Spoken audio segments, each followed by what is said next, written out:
Sir தொடர்ந்து பார்க்கும்போது லைஃப்பை பார்க்குற விதம் எப்படி சார் பார்க்கணும்? ஏன்னா ரொம்ப சிம்பிளிஃபையாக ஆயிடுச்சு. இப்போ லைஃப்பை வந்து எல்லோரும் ரொம்ப சில்லாகவே ஹேண்டில் பண்ண ஆரம்பிச்சிட்டாங்க அப்படின்ற மாதிரி இருக்குது. ஆனால் ஒரு காலத்தில் ஒரு காம்ப்ளிகேட்டடான சொந்த வீடு இருந்தால் கல்யாணம், இல்லைனா கல்யாணம் கிடையாது அப்படின்ற ஒரு நோக்கம், கல்யாணத்துக்கு இந்த ஒரு நோக்கம் இருக்குது, எல்லாத்துக்குமே ஒரு நோக்கம் வந்து இருந்தது. இதை எப்படி சார் பார்க்குறீங்க? லைஃப்பை சில், அதாவது ரொம்ப ரிலாக்ஸாக இருக்கிறது நல்ல விஷயம். ஓகே. என்ன எதையுமே பெருசாக டென்ஷன் எடுத்துக்கூடாது. மொத்த சொத்தும் போயிடுச்சுன்னா கூட கவலைப்படக்கூடாது. நான்லாம் இன்னைக்கு பார்த்தீங்கன்னா ஜீரோவில் திருப்பி வந்துட்டாலும் வரப்போகிறது இல்லை, வரமாட்டேன். அப்படி சப்போஸ் ஜீரோவில் வந்துட்டா கூட நான் அதை பற்றி கவலையே பட மாட்டேன். ஏன்னா ஜீரோவில் தான் இருந்தவன் நான். ஓகே. ஏன்னா திருப்பி ஜீரோலேருந்து ஸ்டார்ட் பண்ணி நான் 100க்கு வந்துடுவேன். ஆமாம், கூலாக தான் இருக்கணும். எதுக்கு பற்றி ஏன்னா கவலைப்படுறதுனால ஏதாவது சல்யூஷன் இருந்தால் அதை பற்றி கவலைப்படலாம். சல்யூஷன் இல்லாத பற்றி கவலைப்பட்டு என்ன பிரயோஜனம்?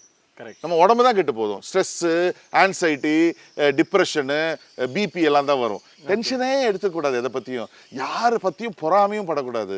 நம்மளை பற்றி மட்டும் நம்ம யோசிச்சா போதும். மற்றவங்களுக்கு ஏதாவது முடிஞ்ச அளவுக்கு உதவி பண்ணிட்டு அவன் வளர்றானா பொறாமப்படுறது, அவன் நல்லா இருக்கானா பொறாமப்படுறது. அங்கேயே ஆக்சுவலி அது வந்து அவங்கள பொறாமப்படுறதா சொல்லிக்கிட்டு நம்ம ஹெல்த்தை நம்ம கெடுத்துக்கிறோம்.